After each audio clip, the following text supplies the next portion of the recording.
Ես գնում եմ Ղարաբաղ, այն թաքուն ճանապարհով, ինքը շատ վախենալու ճանապարհ էր, չգիտեի ինչ կլինի հետո։ Հնարավորություն ունեի այդ օրը վերջ անգամ գրկելու, այդպես էլ մնաց, պահեցին գյուղը, Վաշտից 6 հոգի զոհվում են, գտնել ինչ-որ մի բան, հանուն որի ինքը կշարունակի ապրել։ Եթե մարդ Արցախը չի սիրում, իրեն մի համոզեք։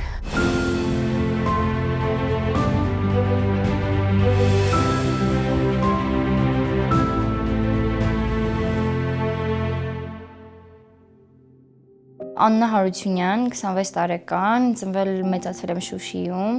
առաջին մասնագիտությամբ ծրագրավորող եմ, այս պահին զբաղվում եմ բիզնեսներով, ձեռնարկատեր եմ։ Մենք 6 երեխա ենք, 3 տղա, 3 աղջիկ։ 6-րդը մի քիչ ուշ ա ծնվել, երկար ժամանակ տենց 5 էինք ասում։ Ես 17 թվականին աշխատում էի Թումոյում ու Երևան Թումոյից առաջարկ ստացա, որպեսզի տեղափոխվեմ այստեղ աշխատելու ավելի բարձր պաշտոնով։ Ճիշտ է վերջում չստացվեց, բայց Երևանի այդպես հնարավորությունները գերեցին ինձ ու ես ամեն ինչ Արցախում թողեցի համալսարանս ու եկա Երևան ավելի սիրուն կյանքի համար։ Չգիտակցելով, որ ամենասիրուն կյանքը Արցախում էր ու 17 թվականին արդեն Երևանում էի ու այստեղ սկսեցի սովորել ծրագրավորում, այստեղ արդեն հաստատվեցի, այստեղ արդեն աշխատում էի մինչև 23 թվականը, 20 թվականի պատերազմի ժամանակ ես նույնպես այստեղ եմ եղել, բայց ընտանիքս Արցախում էր։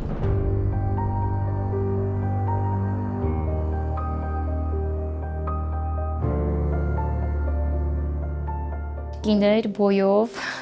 սպիտակ մաշկով, երևի կարող է կապույտ աչքերով լիներ, կամ կանաչ մեր եկեղեցիների նման ու սենց սիրուն գանգուր մազերով մեր ջդորդուզի նման այդ սարերի էֆեկտով։ Ինքը շատ սենց սիրուն կին էր ու շատ քիչ խոսող, բայց Շուշին դժգույն չէր, ինքը շատ համեստ էր ու այդ համեստությունը մարդիկ դժգույնության հետ են շփոթում, ինքը երևի կարող է աղքատ էր երևում, որովհետև ավերակները շատ էին, բայց իրական մարդկանց համար այդ ավերակներում լիքը պատմություններ կային ու մարդիկ հասկանում են, որ այդ ավերակները իրականում մեր անցյալն են, մեր պատմությունն են ու այդ ավերակները ոչ թե դժբախտացնում են Շուշին, այլ ընդհակառակը իր արմատներին են հիշեցնում։ Ուղղակի ինքը շատ համեստ, սպիտակ քաղաք էր իմ համար, ես միշտ փոքրուց եմ աշխատել ու Ստեփանակերտում էի հիմնականում աշխատում, բայց միշտ ինչ էլ լիներ, իմ համար այդ ամենասիրելի բանն էր, որ ես պետքա վերջում տուն գամ, Շուշի գամ անպայման ու առավոտ այդ խաղաղության մեջ արթնանամ,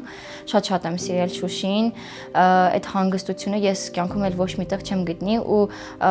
որտեղ էլ գնում ենք ապրելու, ես միշտ այնպիսի տեղ եմ ընտրում, որ ինչ-որ sense ոլորանել լինի, ճանապարհ լինի բարձրանալու, որովհետև իմ համար անընդհատ տպավորություն է, որ ես տուն եմ գնում, իմ համար ինչ-որ պետքա ես բարձրանամ ինչ-որ մի տեղից մի տեղ, որ հասկանամ տուն եմ գնում։ Ռեալական համալսարանը իմ դպրոցի ճանապարհին էր, դե Շուշիում ոտքով ենք բոլորը դպրոց գնում ու միշտ ամեն անգամ այդ դպրոցի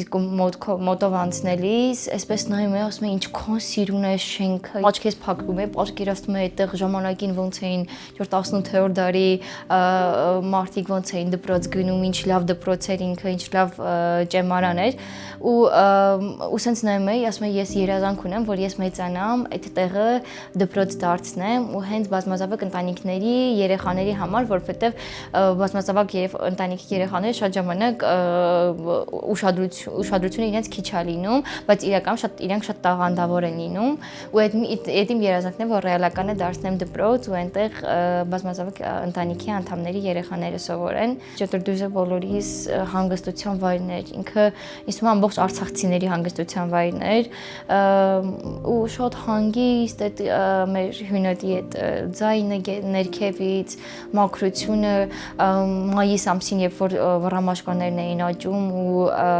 մասուրի թփերն էին սկսում ծաղկել, ես դրանից ավելի սիրուն բան չեմ տեսել։ Մեկի լոռիում կա այդպիսի գեղեցկություն, բայց տարբեր են մի քիչ։ Իմ համար Շուշին միշտ կա ու իմ պատկերացումների մեջ է, որ ես եթե իրան հրաժեշտ չեմ տվել, իմ համար տպավորություն է, որ ինքը միշտ կա, ուղղակի այս պահին ինքը իմ կողքին չի կամ այդ քաղաքի ես հնարավորություն չունեմ գնալու։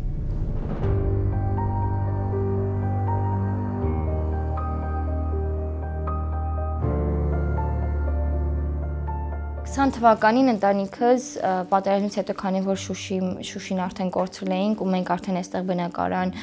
վարձել էինք, արդեն հարմարվել էինք, ընտանիքս անդամներ մնացին մեզ հետ, բայց 22 թվականին Գարեգինը պետքա ծառայության գնար ու ընտանիքս էլ միանգամից տեղափոխվեցին այնտեղ, որպեսզի զինվոր ունենք արդեն բանակում։ 23 թվականի բլոկադան, որ սկսվեց դեկտեմբերում, այդ ընթացքում մենք բոլորս պատկերացնում ենք, որ քիչ ա տևելու, դե 5 օր ա, դե 10 օր ա։ Երբ որ հասկացա, որ շատ երկար է շարունակվում, այդ ընթացքում էլ այստեղ գործի տեղ ինչ-որ խնդիրներ ունեի,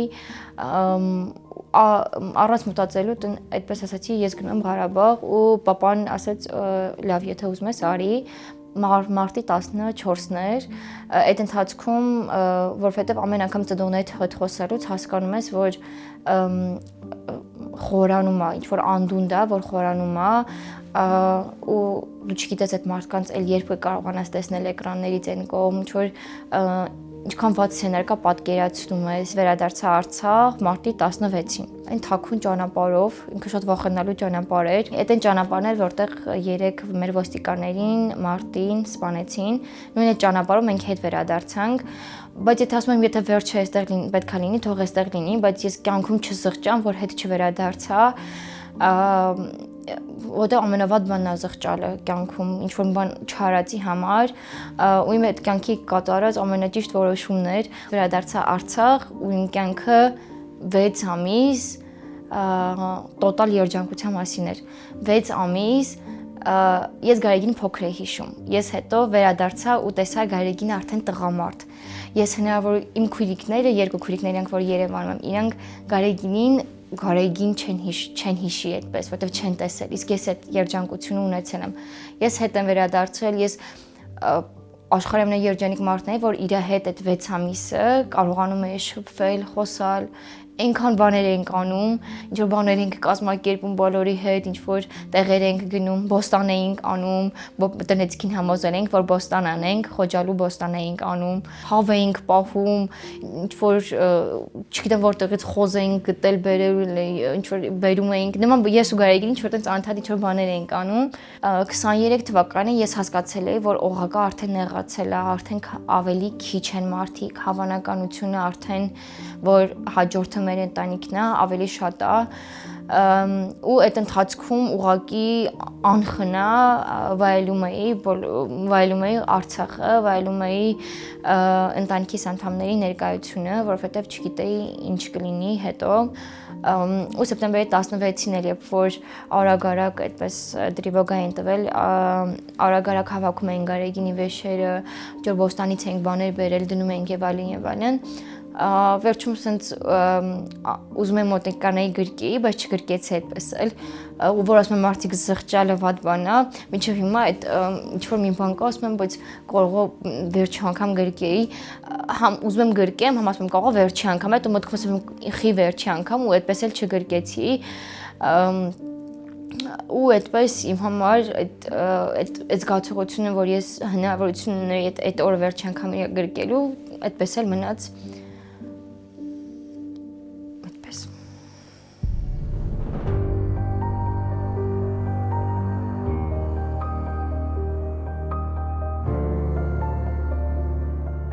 խրամորդ, խնաբատ, այնտեղ պետք է գյուղը պահել, որպեսզի մարդիկ հասցնեին դուրս գան,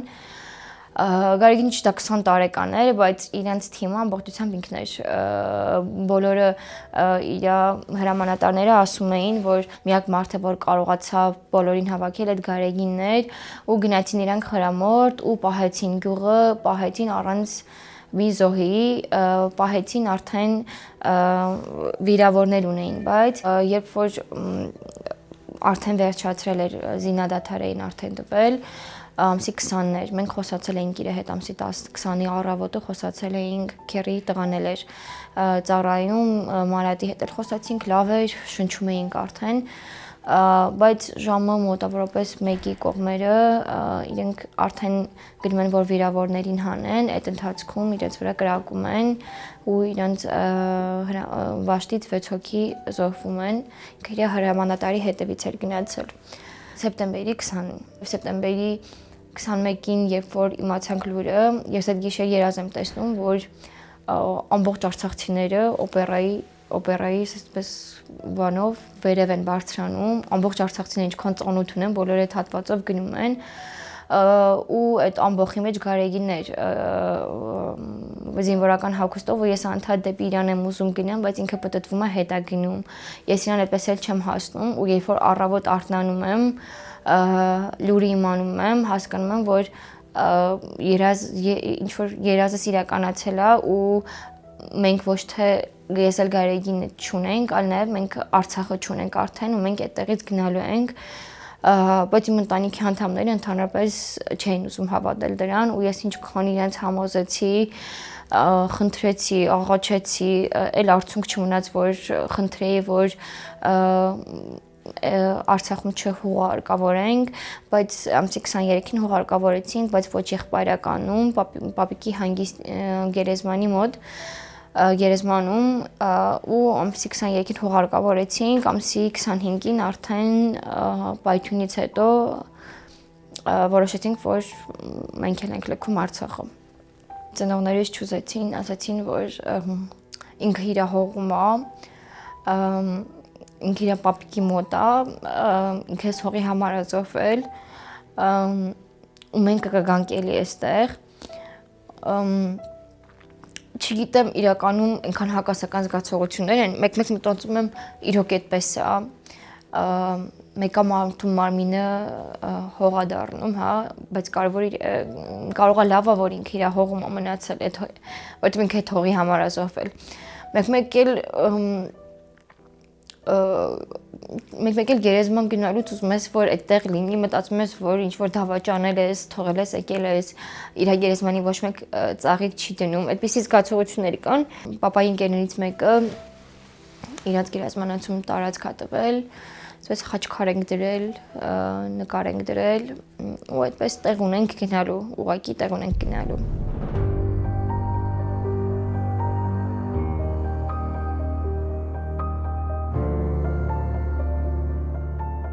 Արցախցի տարիքով, մի քիչ տարիքով մարդկանց համար շատ դժվար է գործ գտնել, նորմալ աշխատավարձով, տղամարդկանց համար առավել ևս։ Տղամարդիկ գործ չունեն Երևանում, այդ բոլորը տաքսի են քշում 90% դեպքերում, որովհետև բոլորը զինծառայողներ են, իրենց այդ մասնագիտությունն է, բանակ կամ չեն վերադառնում, կամ հաստիկ չկա։ Մենք մի քիչ ավելի հեշտ հարմարվեցինք, որովհետև իմ ընկերները, իմ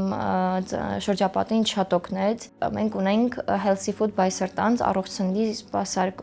մատուցման ծառայություն։ Այդ Գարեգինի հետ եք մտածել Ղարաբաղում։ Ինքը միշտ ասում էր՝ մամա դու շատ համով ես սարքում, շատ սրտանց ես սարքում։ Ես մի հատ ռեստորան կբացեմ, անունը կդնեմ Սրտանց, ու որ դու համով բան ես սարքես, մարդիկ ուտեն։ Ես նայում եի ծնողներիս, հասկանում եմ, որ ես իրենց այդ ինչ որ անդուդից պետք է հանեմ, որովհետև նայում ես երեխա կորցրած ծնողին, հասկանում ես, որ դու իր համար ինչ որ ապրելու իմաստ պետք է ստեղծես։ Ու հասկացա, որ դրա միակ տարբերակը այն կլինի, որ իրանք իրենց սիրած գործով զբաղվեն ու իրանք փորձեն Գարեգինի գաղափարի վրա աշխատել, ու այդ համ կդառնա մեր ընտանեկան բիզնեսը, համ իրենք երջանիկ կլինեն, որ կարողանում են իրենց երեխայի գաղափարը իրագործել, ու այդպես էլ ստացվեց։ Մեկ-մեկ որ ես նայում եմ, թե ոնց է պապան այսպես տոպրակները, որ վրան Սրտանց է նշած, ուրախությամբ վերցնում, տանում, առաքումներ անում, կամ մաման ոնց սիրով այդ ամեն ինչը սարքում ու ամենտեղ պատմում, որ այդ Գարեգինի գաղափարն են հիմա իրագործում ենք, նայում եմ, երջանկանում եմ ու հասկանում եմ, որ իրենց զբաղմունք եմ տվել, որ իրանք փորձեն շարունակել ինչ-որ բան ստեղծելու, որովհետև այդ շատ կարևոր է, որդուի կորցրած ծնողի համար շատ կարևոր է գտնել ինչ-որ մի բան, հանուն որի ինքը կշարունակի ապրել։ Դա կլինի թոռ, թե օրինակ մենք ունենք արդեն Գարեգին, թոռնիկ ունենք արդեն, ինչ-որ աշխատանք, ինչ-որ բան պետք է ստեղծել այդ մարդկանց համար, որպեսզի իրենք փորձեն այդ անդունդի միջից դուրս գալ։ Մենք առողջ սնունդ ենք մատուցում, բայց առողջ սնունդը հենց մենակ սովորական կանաչեղեն չի, մաման շատ տնական համով բաներ է սարքում ու ուղղակի այնտեղ մենք շատ չենք վերամշակում, հա, հիմնականում չենք տապակում, փռի մեջ ենք սարքում, սովորական ձետ չենք օգտագործում նման բաներով, փորձում ենք փոխարինել։ Մաման օրինակ շատ համեղ սոուսներ է սարքում, մայոնեզի, կետչուպի նման, քունջութի սերմերից, այնտեղ ոսպով, կարմիր ոսպով հացեր է թխում, ինքը շատ օգտակար, բալանսավորված սնունդ է, բայց նաև տնական համեղ ու ում հետ համագործակցում ենք, մեզ բոլորը շատ են սիրում։ 26 թվականին արդեն մի փոքր կմեծացնենք արդեն բիզնեսը ու արդեն շատ մարդիկ կիմանան մեր մասին։